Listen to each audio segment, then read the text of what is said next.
Hello students, Gautam study पर आप सभी का एक बार फिर से स्वागत है। तो स्टूडेंट्स, आज हम आप लोगों को ग्रामर के बारे में पढ़ाएंगे, इंग्लिश ग्रामर बेसिक पार्ट 2।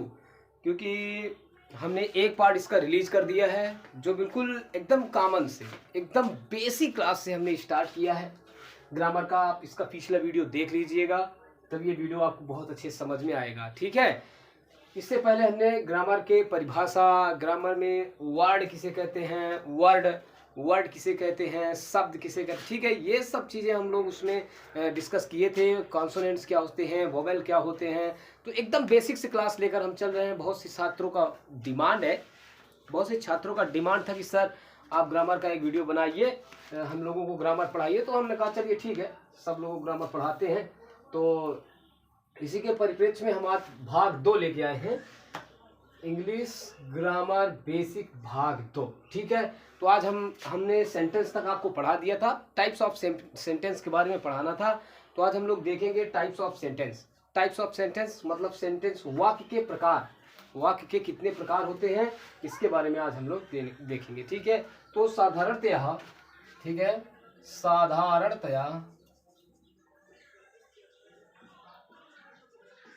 साधारणतया वाक्य 5, ठीक है, वाक्य 5 प्रकार के होते हैं, 5 प्रकार के होते हैं। तो साधारण तौर पर वाक्य 5 प्रकार के होते हैं। ठीक है, तो इसको हम लोग अब बारी बारी से एक एक करके देख लेंगे जो 5 प्रकार है। ठीक है, तो हमारा पहला नंबर है आपका साधारण वाक्य, यानी सिंपल सेंटेंस, जिसको हम लोग बोलते हैं सिंपल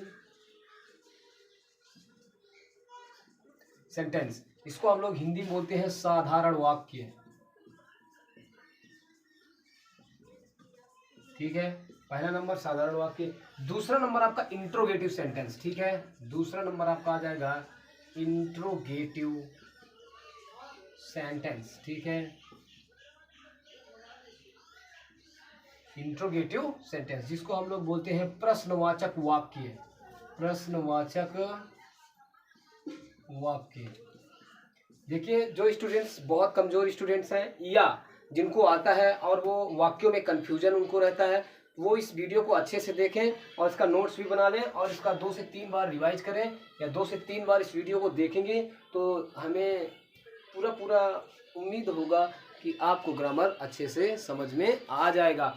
इसीलिए इस सब परिप्रेक्ष्य में ध्यान में देते हुए हम लोग इस वीडियो को अपलोड कर रहे हैं, ताकि हमारे स्टूडेंट्स जो हैं वो अपनी शुरुआत को एक मजबूत और एक ठोस शुरुआत दे सकें। ठीक है, ये तीसरा नंबर पर हमारा आ जाएगा सिंपल सेंटेंस, को हम असर्टिव सेंटेंस भी कहते हैं, और भी जैसे असर्टिव सेंटेंस, साधारण वाक्य। ठीक है, उसके बाद हमारा जो अगला पार्ट है वो हमारा इम्परेटिव सेंटेंस है। ठीक है, अगला जो है वो इम्परेटिव सेंटेंस, इम्परेटिव सेंटेंस, जिसको हम लोग बोलते हैं आज्ञा सूचक वाक्य। ठीक है, जिसको हम लोग क्या बोलते हैं, आज्ञा सूचक वाक्य, आज्ञा सूचक वाक्य, जिसको हम लोग क्या बोलते हैं, आज्ञा सूचक वाक्य। फिर उसके बाद हमारा आ जाएगा एक्सक्लामेटोरी सेंटेंस। चौथे नंबर पर हमारा आ जाएगा एक्सक्लामेटोरी सेंटेंस, एक्सक्लामेटोरी सेंटेंस। ठीक है, इसको हम लोग बोलते हैं विस्मयादिबोधक वाक्य सॉरी, विस्मयादिबोधक अव्यय।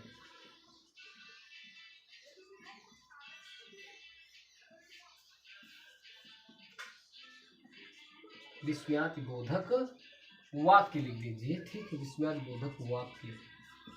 इसके बाद लास्ट हमारा आता है 5वां नंबर, इसको हम लोग बोलते हैं ऑप्टेटिव सेंटेंस। क्या बोलते हैं, ऑप्टेटिव सेंटेंस। इसको हम लोग बोलते हैं इच्छा सूचक वाक्य। क्या बोलते हैं, इच्छा सूचक वाक्य। ठीक है, ये होता है इच्छा सूचक वाक्य। तो देखिए स्टूडेंट्स, हम लोगों ने जो ये हमारे 5 प्रकार के वाक्य हैं, इन लोगों को बेसिकली साधारणतया वाक्य 5 प्रकार के होते हैं, टाइप्स ऑफ सेंटेंस, या हम कह सकते हैं इसको कि सिंपल टाइप ऑफ सेंटेंस 5, ठीक है, टाइप्स ऑफ 5 सेंटेंस, ठीक है। वाक्यों के 5 प्रकार होते हैं। पहला नंबर आपका है सिंपल सेंटेंस, जिसको हम लोग साधारण वाक्य कहते हैं। दूसरा नंबर है हमारा इंट्रोगेटिव सेंटेंस, प्रश्नवाचक वाक्य कहते हैं। तीसरा नंबर है इंपरेटिव सेंटेंस, आज्ञा सूचक वाक्य कहते हैं। और चौथा नंबर हमारा एक्सक्लेमेटोरी सेंटेंस, जिसको हम लोग विस्मयादिबोधक वाक्य कहते हैं।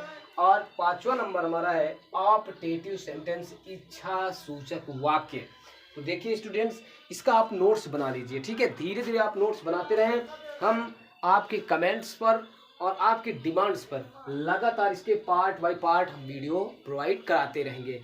लेकिन जब हमें आप लाइक, कमेंट और शेयर करके बताएंगे, फिर दोस्तों को भी शेयर करवाइए। यदि आपके भाई, छोटे भाई, बड़े भाई, या मान लीजिए कोई जो ग्रामर सीखना चाहता है, हम सिर्फ बेसिकली ग्रामर की बात करेंगे, बेसिक। इसीलिए हमने एक यहाँ पर टॉपिक भी बना दिया है कि बेसिक, एक हमने हेडिंग डाल दिया है बेसिक, ठीक है, कि बेसिक ग्रामर है। छोटे से छोटे स्टूडेंट, जैसे मान लीजिए 6 से क्लास 6 से लेके क्लास 12 तक स्टूडेंट इसको आसानी से पढ़ के सीख सकते हैं। ये बहुत ही इम्पोर्टेंट पार्ट होता है ग्रामर का, जिससे हम लोग क्या है कि ट्रांसलेशन तो कर लेते हैं, लेकिन हमें ये नहीं पता होता कि वाक्य क्या होता है, ठीक है, वाक्य किसे कहते हैं, ये कैसा सेंटेंस है ना, कहते हैं कि नहीं, ये कैसा सेंटेंस है, ठीक है। तो इसी के साथ हम अब इसको एक एक करके बारी बारी से पढ़ेंगे, ठीक है। इसी के साथ हम इसको बारी बारी से पढ़ेंगे, तब तक इसको हम वेट दे रहे हैं, रफ कर दे। तो देखिए स्टूडेंट्स, इसके बाद हम लोग अब इसका जो ये 5 प्रकार है, उसके हम एक एक प्रकार की बात चर्चा करेंगे। तो पहला नंबर हमारा क्या था, simple sentence. Simple sentence, simple sentence, या हम इसको कह सकते हैं असर्टिव सेंटेंस, ठीक है, असर्टिव, ठीक है, असर्टिव सेंटेंस, ठीक है, असर्टिव सेंटेंस कहते हैं सेंटेंस,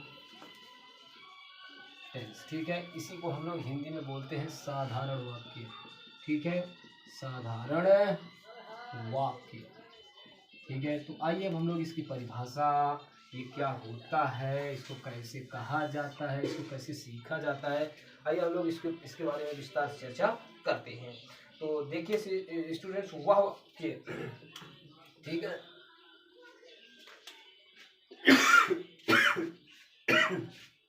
सॉरी स्टूडेंट्स,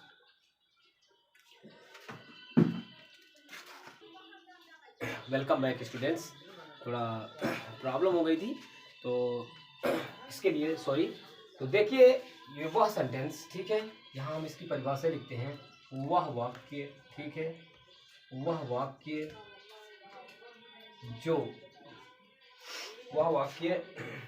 जो किसी कार्य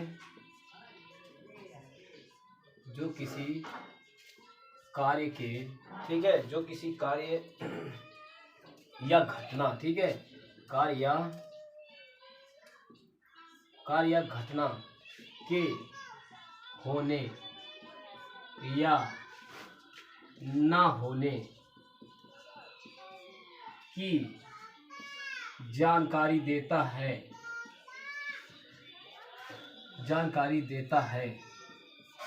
उसे साधारण वाक्य,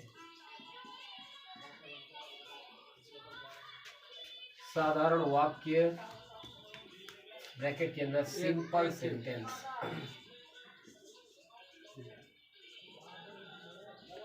सिंपल सेंटेंस कहते हैं, ठीक है। तो कहने का मतलब है कि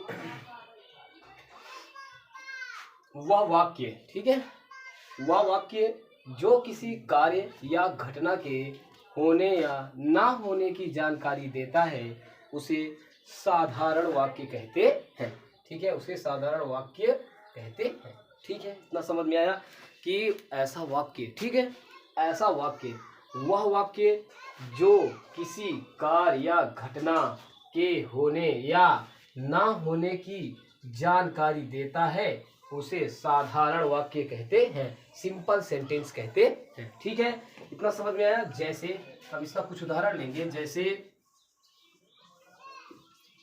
ठीक है, जैसे इसका उदाहरण लेते हैं कि Ram is Ram is going to school. Ram is going to school. ठीक है, राम विद्यालय जा रहा है। इसका अर्थ हुआ कि राम विद्यालय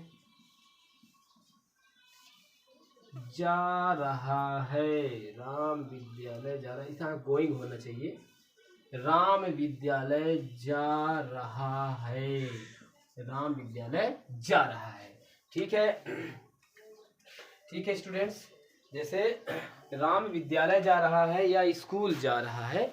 स्कूल तो अंग्रेजी शब्द लिखा हुआ है, स्कूल माने विद्यालय होता है। ठीक है, तो हम देखेंगे यहाँ पर राम स्कूल जा रहा है या Ram is going to school. अब देखिए, अब परिभाषा पे एक बार फिर से जाइए। कह रहा है कि वह वाक्य जो किसी कार्य या घटना के होने या ना होने की जानकारी देता है उसे साधारण वाक्य कहते हैं। तो देखिए स्टूडेंट्स, क्या है, Ram is going to school. Ram जो है वो विद्यालय जा रहा है, उसकी एक घटना है। राम कैसी घटना हो रही है राम के साथ कि राम विद्यालय जा रहा है, यानी कि राम विद्यालय जा रहा है। तो एक कार्य हो रहा है कि नहीं, राम किसका कार्य कर रहा है, विद्यालय जाने का कार्य कर रहा है। ठीक है, समझ में आ रहा है कि नहीं। ये बहुत बेसिक क्लास है, जब आप इसको ध्यान से देखेंगे तो समझ पाओगे, अगर ध्यान से नहीं देखेंगे तो समझ नहीं पाएंगे। जैसे इसमें एक वाक्य और हम ले रहे हैं, जैसे राम स्कूल नहीं जा रहा है। ठीक है, राम इज नॉट गोइंग, ठीक है ना, Ram is not going to school, school, यानी कि राम विद्यालय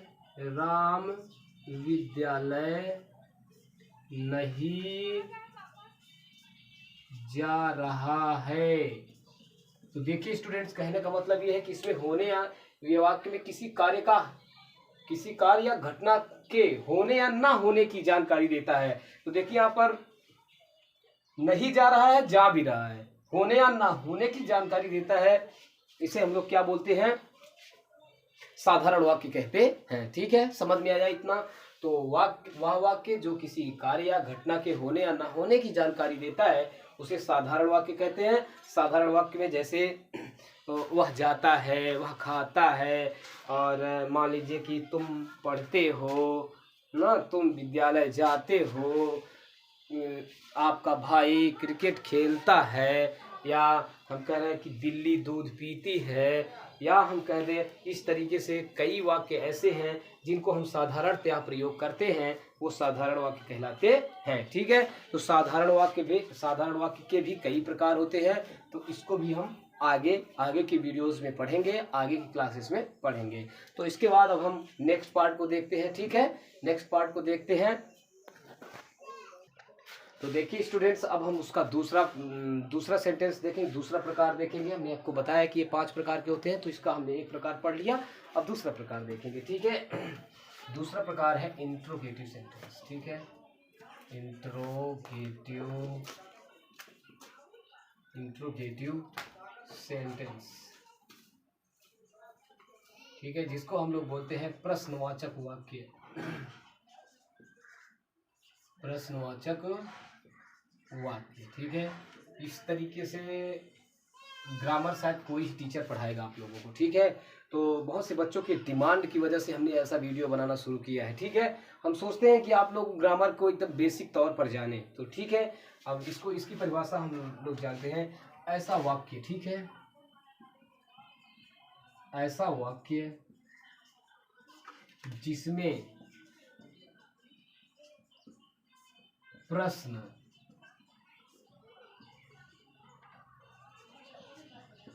पूछने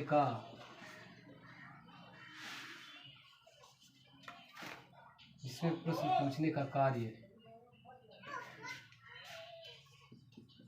होता है उसे इंट्रोगेटिव या प्रश्नवाचक, उसे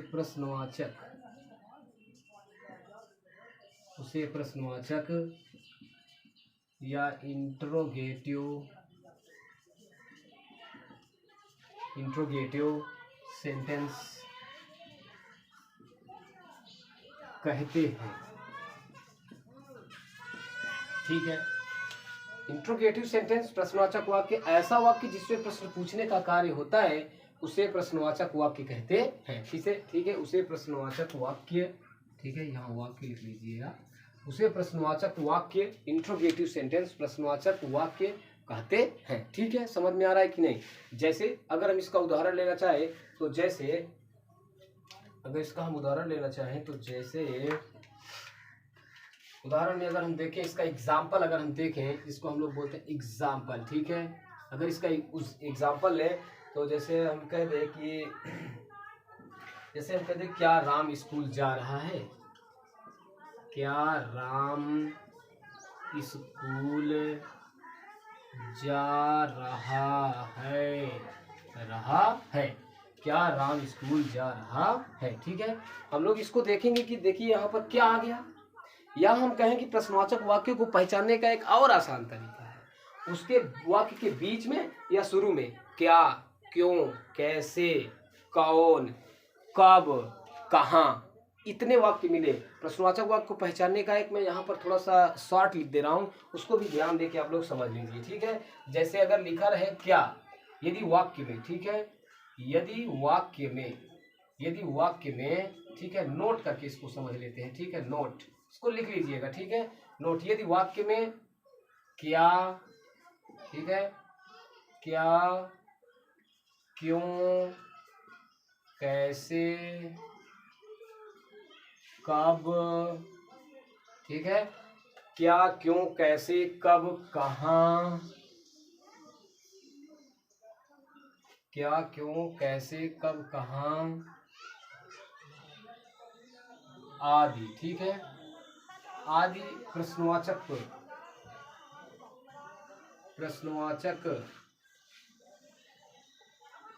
शब्द आए तो उसे इंट्रोगेटिव, ठीक है, इंट्रोगेटिव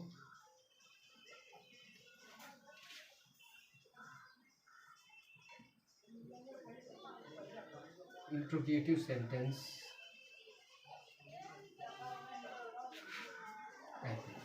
या वहाँ इंट्रोगेटिव सेंटेंस होता है। यदि वाक्य में क्या, क्यों, कैसे, कब, कहाँ आदि प्रश्नवाचक शब्द आए तो उसे इंट्रोगेटिव सेंटेंस कहते हैं। ठीक है, ऐसा वाक्य जिसमें प्रश्न पूछने का कार्य होता है उसे प्रश्नवाचक वाक्य कहते हैं। जैसे क्या राम स्कूल जा रहा है, जैसे क्या कह रहा है, क्या राम स्कूल जा रहा है। तो देखिए स्टूडेंट्स, जब अभी हम देखें तो साधारण वाक्य देखे, अब उसके बाद हम देख रहे हैं प्रश्नवाचक वाक्य। तो जब प्रश्नवाचक वाक्य शुरू में लगा रहे तो सबसे पहले हम लोग देखिए, अभी ये तो हम आपको वाक्य पढ़ा रहे हैं, वाक्य के बाद जब हम सेंटेंस आएंगे तो सेंटेंस में आपको पूरा रूल नियम बताया जाएगा। ठीक है, पूरे रूल्स नियम्स बताए जाएंगे। तो ठीक है, यहाँ पर हम इसको बना लेते हैं, इज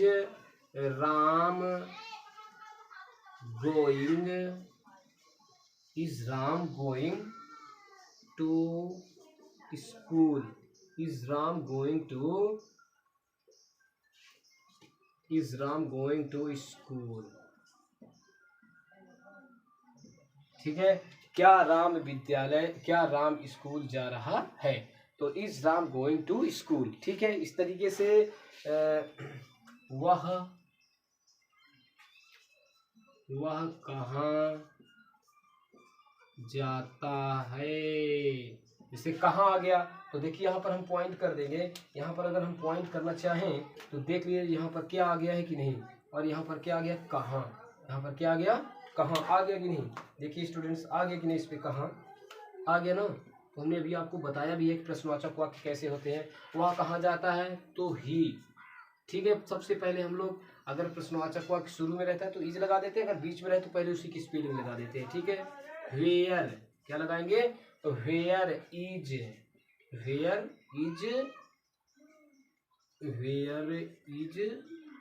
गो, वह कहाँ जाता है। वेयर इज गो, वह कहाँ जाता है। ठीक है, वेयर इज गो, वह कहाँ जाता है। इतना समझ में आया, ये प्रश्नवाचक वाक्य हो गया, ये आपको समझ में आ गया। ठीक है, उसके बाद अब हम दूसरा, ठीक है, इसका जो तीसरा है वो देखेंगे, इसका हम तो स्टूडेंट्स अगला हम देखेंगे, अगला पार्ट देखेंगे, यहाँ पर तीसरा नंबर देखेंगे। तीसरा नंबर हमारा है इंपरेटिव सेंटेंस। ठीक है, इम्परेटिव सेंटेंस, ठीक है। हम लोग देखेंगे इम्परेटिव सेंटेंस, ठीक है। इसको हम लोग बोलते हैं आज्ञा सूचक वाक्य, ठीक है। आज्ञा सूचक वाक्य, ठीक है। ये हमारा आज्ञा सूचक वाक्य है, ठीक है। देखिए आज्ञा सूचक वाक्य किसे कहते हैं, ठीक है। अब हम लोग देखेंगे कि आज्ञा सूचक वाक्य किसे कहते हैं, ठीक है। तो देखिए जिस वाक्य से, ठीक है, जिस वाक्य से, यहां से लिख देते हैं, ठीक है। जिस वाक्य, ठीक है, जिस वाक्य, ठीक है, जिस वाक्य से आज्ञा, ठीक है, जिस वाक्य से आज्ञा, सलाह, निषेध, ठीक है, जिस वाक्य से आज्ञा, सलाह, निषेध और निवेदन इत्यादि,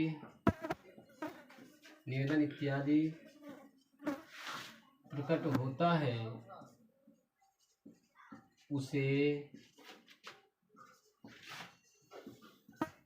इच्छा सूचक, या हम कह सकते हैं उसे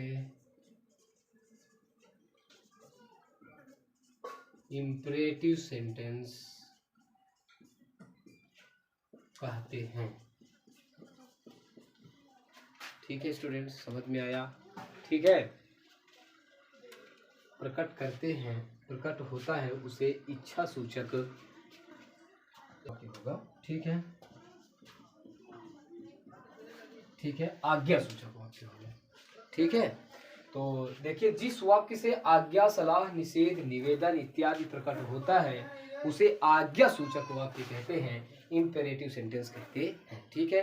तो स्टूडेंट्स यहाँ थोड़ा मिस्टेक हो गया था, तो हम लोग देखेंगे कि इसके उदाहरण कैसे होते हैं, इसका एग्जाम्पल्स हम लोग देखेंगे कि इसके एग्जाम्पल कैसे बनते हैं, ठीक है। जिस वाक्य से आज्ञा, सलाह, निषेध, ठीक है, यहाँ पे ध्यान देते रहेंगे स्टूडेंट्स। जिस आज्ञा, सलाह, निषेध, निवेदन इत्यादि प्रकट होता है, उसे आज्ञा सूचक वाक्य कहते हैं। जैसे बोल के बताए, देखिए जैसे हम बोल रहे हैं कि यहाँ आओ ना, क्या दिया जा रहा है, आदेश दिया जा रहा है कि नहीं, कह दिए कि यहाँ आओ, ये काम करो, या हम कह दे कि तुम, हाँ, या हम कह दिए कि तुम वहां जाओ, ठीक है। अगर हम कह दिए कि तुम वहां जाओ, तो ये क्या हो गया, हो जाएगा कि नहीं, हमने क्या दिया आपको, सलाह दिया। या हम कह दिए कि मान लीजिए तुम ये चैप्टर ना पढ़ के अगला चैप्टर पढ़ो, तो हमने आपको क्या कर दिया, सलाह दे दिया कि नहीं, सलाह दिया कि नहीं।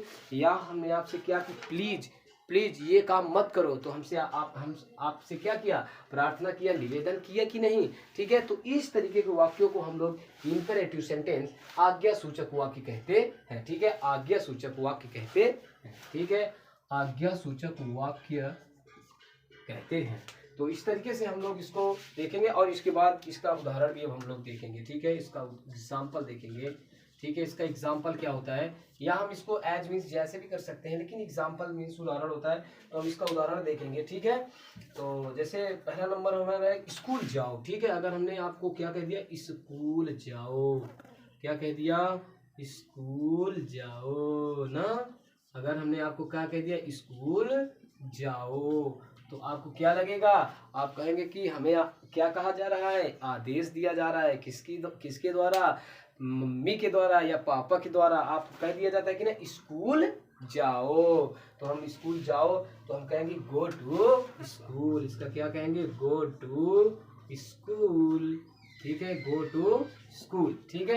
क्या हम कहेंगे इसको, गो टू स्कूल। या फिर उसके बाद हम कह दें, या हम आपसे ये कह दें कि वहां मत जाओ, क्या कह दे, वहां मत जाओ, वहां मत जाओ, ठीक है। अगर हमने आपसे क्या कह दिया कि वहां मत जाओ, अगर हमने आपसे क्या कह दिया, वहां मत जाओ, तो आपको नहीं जाना है, ठीक है। तो हम यहाँ पे कह देंगे डू नॉट गो दियर, ठीक है, डू नॉट गो दियर, ठीक है, डू नॉट गो दियर। तो आपको इस तरीके के वाक्य बहुत सारे मिलेंगे, ठीक है। और भी वाक्य है, जहां पर वाक्यों में अगर ये शब्द मिल जाए, तो आप जान जाइए कि क्या है ये, आपको ये जाना है कि ये क्या है, ये आज्ञा सूचक वाक्य है। जैसे हम और आपको बता दें, जैसे प्रार्थना कि जैसे जैसे हमेशा सत्य बोलो, सदा सत्य बोलो, या मान लीजिए हमेशा हमेशा सत्य बोलो। आपको क्या दिया जा रहा है, एडवाइस दी जा रही है कि नहीं, सत्य बोलो। या हम यहाँ लिख दे रहे हैं, नीचे लिख दे रहे हैं, ठीक है, हमेशा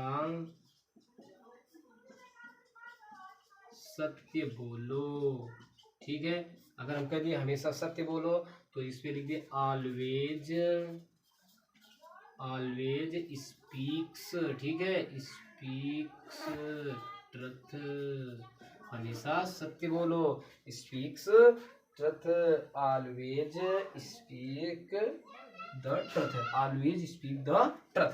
कहने का मतलब कि हमेशा सत्य बोलो। तो देखिए स्कूल जाओ, क्या दिया जा रहा है आपको, आज्ञा दिया जा रहा है, क्या दिया जा रहा है, आज्ञा। वहां मत जाओ, सलाह दी जा रही है, क्या दी जा रही है, सलाह दी जा रही है। हमेशा सत्य बोलो, ये भी क्या दिया जा रहा है आपको, सलाह दिया जा रहा है। तो इस तरीके के वाक्य आएंगे स्टूडेंट्स, आपको इस तरीके के वाक्यों में आपको कुछ करना नहीं है, बस आपको देखना है कि वाक्य प्रकार है कैसे, ठीक है। वाक्य का प्रकार इंट्रोगेटिव तो नहीं है, वाक्य का प्रकार साधारण तो नहीं है। तो देखिए साधारण तो वाक्य है नहीं, क्योंकि ये आपको क्या दिया जा रहा है, स्कूल जाओ, आपको आज्ञा दी जा रही है, क्या दी जा रही है, आज्ञा दिया जा रहा है। फिर वहां मत जाओ, सलाह दी जा रही है कि वहां मत जाओ। फिर उसके बाद कह रहा है हमेशा सत्य बोलो, सलाह दी जा रही है। तो इस तरीके से और भी कई वाक्य हैं, ठीक है। इसके बाद हम लोग इसका चौथा पार्ट देखेंगे।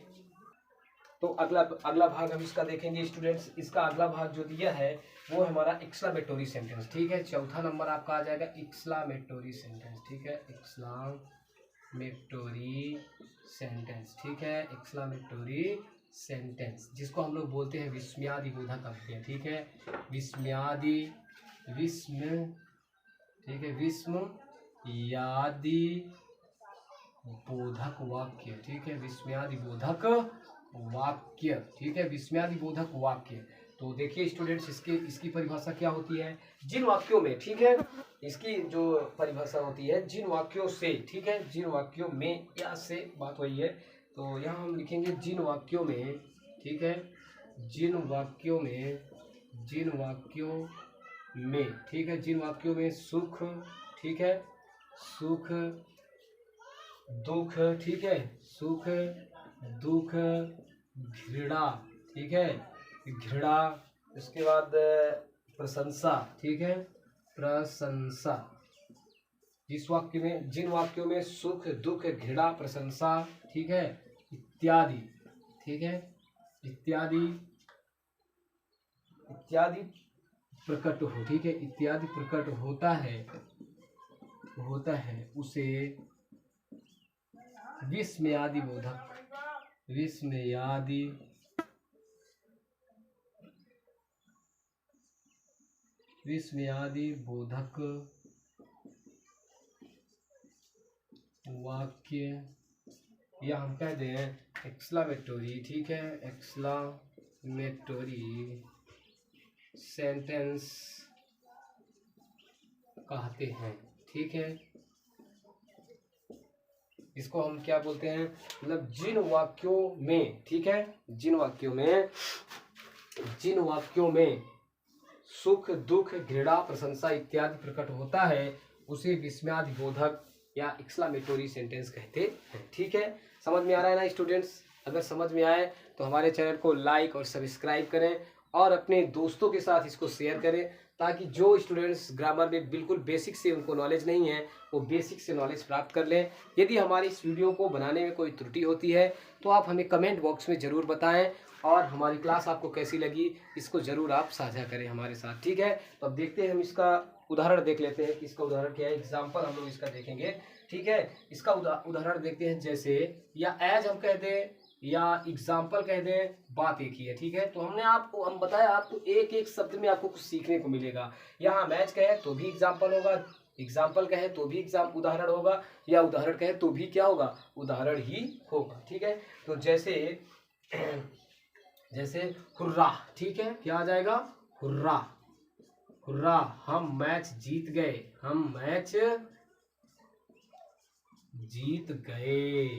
ठीक है, हुर्रा हम मैच जीत गए,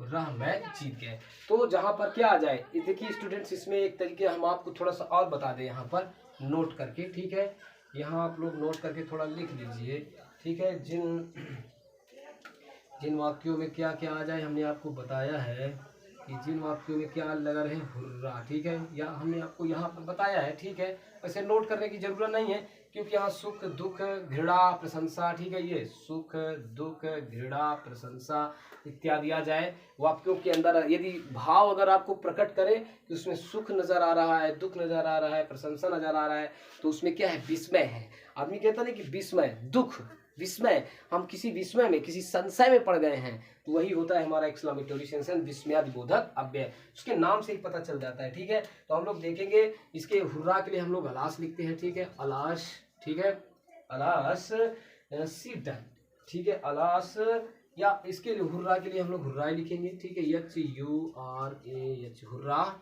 ठीक है, हुर्रा हम मैच जीत गए, तो hurray we win the match, ठीक है, विन द मैच,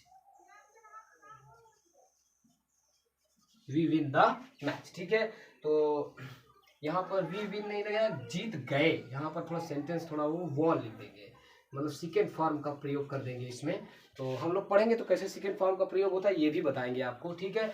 तो यहाँ इस तरीके का चिन्ह भी लगता है, अगर हुर्रा इस तरीके के, जैसे हुर्रा, अल्लास या घृणा के लिए आ जाए, प्रशंसा के लिए, इस तरीके के वाक्यों में एक्सक्लेमेटरी चिन्ह ऐसे लगा रहता है। तो हुर्रा हम मैच जीत गए, hurrah we won the match, यानी कि हम मैच जीत गए।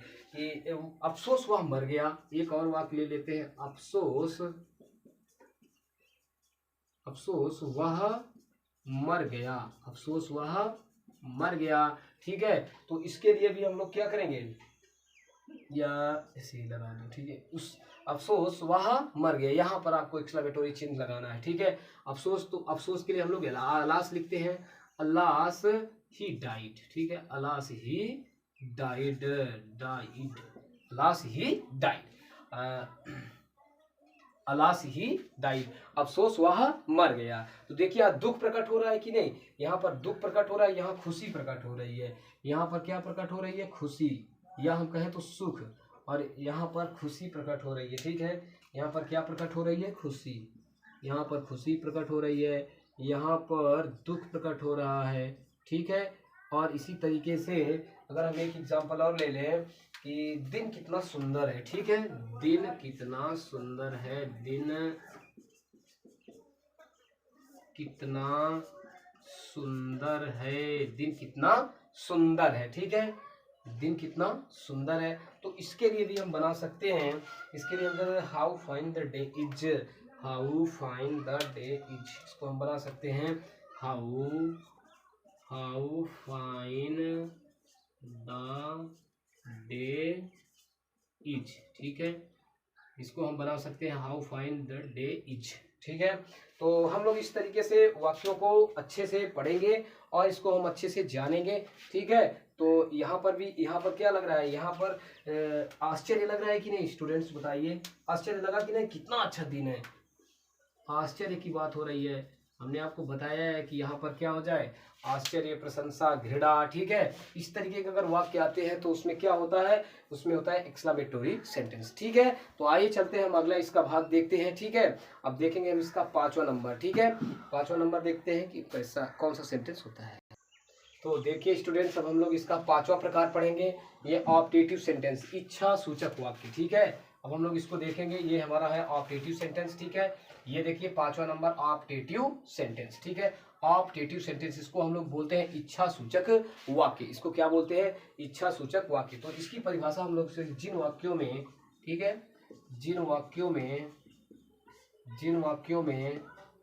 ठीक है, जिन वाक्यों में हमें इच्छा, ठीक है, जिन वाक्यों में इच्छा, शुभकामना, ठीक है, जिन वाक्यों में इच्छा, शुभकामना, ठीक है, आशीर्वाद, ठीक है, आशीर्वाद, आशीर्वाद, अभिशाप, आशीर्वाद, अभिशाप, आदि, ठीक है, आदि प्रकट होता है या आदि प्रकट होता है तो होता है तो उसे इच्छा सूचक वाक्य, इच्छा सूचक वाक्य, या हम इसको कह सकते हैं ऑप्टेटिव सेंटेंस, ठीक है, ऑप्टेटिव सेंटेंस, ठीक है, ऑप्टेटिव सेंटेंस, इच्छा सूचक वाक्य ऑप्टेटिव सेंटेंस कहते हैं, ठीक है, ऑप्टेटिव सेंटेंस कहते हैं। तो इस तरीके से होता है कि जो हमारा पांचवा है, पांचवे में हमने आपको बताया ऑप्टेटिव सेंटेंस, इच्छा सूचक वाक्य, जिन वाक्यों में इच्छा, शुभकामना, आशीर्वाद, अभिशाप आदि प्रकट होता है तो उसे इच्छा सूचक वाक्य कहते हैं। जैसे हम लोग देख लेंगे एज, या एज कहिए, ठीक है, या एग्जाम्पल कहिए, हमने आपको बताया, या एज कहिए या एग्जाम्पल कहिए, बात एक ही होती है। तो स्टूडेंट्स ये हमारे लिए इम्पोर्टेंट है कि इसमें क्या अपनी इच्छा प्रकट हो, क्या हो, अपनी इच्छा से कोई व्यक्ति बोल रहा है, या आपको किसी ने कह दिया वाह क्या बात है, आप बहुत अच्छे हैं ना, या कह दे आशीर्वाद दे रहे आयुष्मान भव, तुम सदा सुखी रहो, ऐसा कह दे। अभिशाप, अभिशाप में अभिशाप हो जाए, जहाँ पर थोड़ा एक तरीके से दुख की प्रकट हो, दुख प्रकट होता है। तो हम अभी पिछले में दुख देखे हैं, लेकिन यहाँ पर अभिशाप की बात हो रही है, कैसे होता है अभी हम आपको बता रहे हैं, ठीक है। तो देखिए इसमें होता है जैसे आपकी आयु लंबी हो, एक उदाहरण ले लीजिए, जैसे आपकी आयु क्या हो, लंबी हो, आपकी आयु कैसी हो, लंबी हो, ठीक है, आपकी आयु कैसी हो, लंबी हो। तो देखिए स्टूडेंट्स इस तरीके के वाक्यों में हम लोग देखेंगे कि इसका सेंटेंस हम लोग कैसा बना सकते हैं। जैसे आपकी आयु क्या हो, लंबी हो, तो हमने क्या कह दिया कि मे यू, ठीक है, may you live long, may you live long. तो देखिए जब हम लोग जब इसका अंग्रेजी में बनाएंगे ना, जब इसका अंग्रेजी में अनुवाद होगा या अंग्रेजी में हम लिखे हुए सेंटेंस मिलेंगे तो उनमें इस तरीके का चिन्ह लगाना है। एक्सक्लेमेटरी जो ऑप्टेटिव सेंटेंस होता है इसमें इस तरीके का चिन्ह लगाया जाता है। इच्छा सूचक वाक्यों में एक उदाहरण और ले लेते हैं हम, जैसे आपकी यात्रा मंगलमय हो, आपकी यात्रा मंगलमय हो, आपकी यात्रा मंगलमय हो। तो अगर हम कहें कि आपकी यात्रा मंगलमय हो तो हम कह सकते हैं कि may you have happy journey, ठीक है, इसको हम कह सकते हैं may you have happy journey, ठीक है, may you have happy journey. तो ऐसा हम कह सकते हैं may you have happy journey, ठीक है। तो कहने का मतलब कि आपकी यात्रा मंगलमय हो। तो इस तरीके के वाक्यों को हम लोग लगातार पढ़ते रहेंगे, और इस तरीके के वाक्यों को अगर आप ध्यान पूर्वक पढ़ेंगे तो आपको पता चलेगा। देखिए अगर हम ट्रांसलेशन करते हैं, ट्रांसलेशन बहुत से बच्चे कर लेते हैं, और क्या बोलते हैं जब हम लोग डायरेक्ट एंड इनडायरेक्ट और क्या बोलते हैं एक्टिव वॉइस, पैसिव वॉइस, इन सब चीज़ों पर परिप्रेक्ष्य में जब ध्यान देते हैं तो हमें वाक्यों का बहुत महत्व होता है समझने के लिए, ठीक है, कि इंट्रोगेटिव है कि ऑप्टेटिव है कि कैसा सेंटेंस है, इनको समझना हमारे लिए बेहद जरूरी होता है। उसी तरीके से एक एग्जाम्पल हम और देख लेते हैं, ठीक है। जैसे हम भगवान करे आपके पुत्र हो, भगवान करे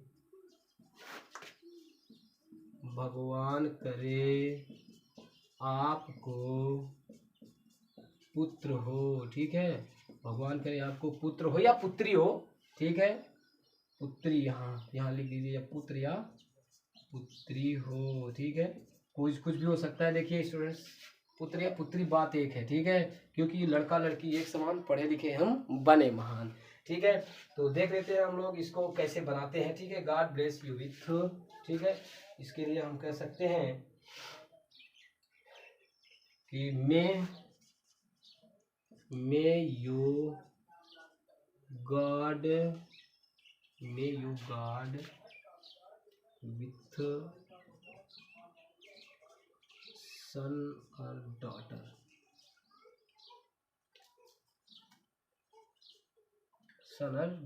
ठीक है।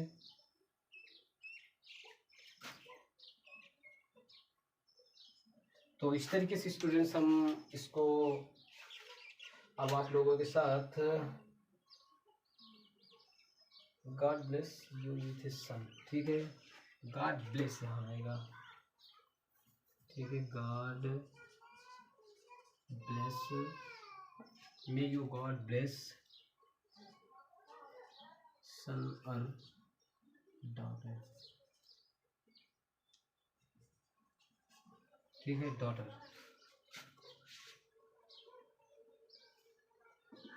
daughter, ठीक है। इस तरीके से हम लोग अब स्टूडेंट्स देखिए, इनको पढ़ के आप अच्छे से इसको नोट्स बना लीजिएगा, इसको पढ़ते जाइएगा। हम इसका अगला पार्ट भी लेके आएंगे। ये हमारा सेकेंड पार्ट है, ठीक है। सभी लोग इसको ध्यान से पढ़ लेंगे। ये हमारा सेकेंड पार्ट है। हमने एक पार्ट पहले से ऑलरेडी बना दिया है वीडियो, उसको ध्यान से देख के अगर इस पार्ट को कंप्लीट करते हैं तो हम पूरा विश्वास है कि आप लोगों को ये ग्रामर का पोजीशन समझ में आएगा। और हमारे चैनल को लाइक और सब्सक्राइब करें और बेल आइकन प्रेस करें, और आप हमारे पूरे वीडियो का नोटिफिकेशन प्राप्त करें। तो इसी के साथ हम इस वीडियो को बंद करते हैं, और हमारे वीडियो को लाइक, शेयर और जो गलती हो कमेंट करें, ठीक है। धन्यवाद।